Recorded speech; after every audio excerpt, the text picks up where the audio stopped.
Popular Notícias. Conter gastos, cortar cargos comissionados têm sido medidas tomadas pelo prefeito de Araputanga para adequar a finança do município e promover ações administrativas. Tivemos que fazer 16 demissões, mês que vem vai ter mais, porque é o seguinte, nós temos que adequar essa realidade.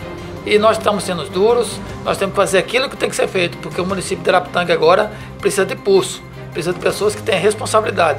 E hoje nós estamos olhando o município de Araputanga, por isso estamos tomando essas medidas tão duras que são necessárias. A Câmara Municipal de Vereadores aprovou o projeto de autoria do Executivo para reduzir em 20% o salário do próprio prefeito, vice-prefeito, assessores e secretários. Realmente todos os vereadores aprovaram esse projeto e não poderia ser diferente, porque a Câmara quer realmente o melhor para Araputanga. E o melhor hoje era fazer essa redução de cargos, era fazer essa redução de 20% que foi feito no salário do prefeito e do vice, e acredito que estamos caminhando para uma melhora.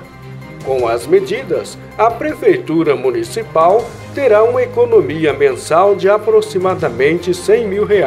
Em torno de R$100 mil, somente com a questão da folha de pagamento.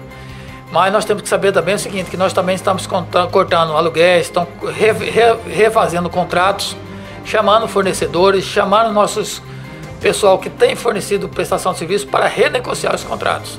Serão renegociados para continuar trabalhando com a Prefeitura Municipal de Araputanga, terão que ter descontos. São medidas duras, porque a realidade pede esse tipo de medida hoje. A reforma do antigo prédio da Prefeitura será outra ação que vai gerar economia para o município. Sem dúvida, aquele prédio está hoje construído, acho que está com 12 ou 14 salas, vai abrigar a Secretaria de Esporte, a Secretaria de Agricultura, a Educação, vai todo mundo lá para dentro, vamos abrigar o maior número de secretarias e diminuir os aluguéis que a gente paga na rua. Eu acho que isso que é necessário, isso também é gestão, isso é economia também para o município.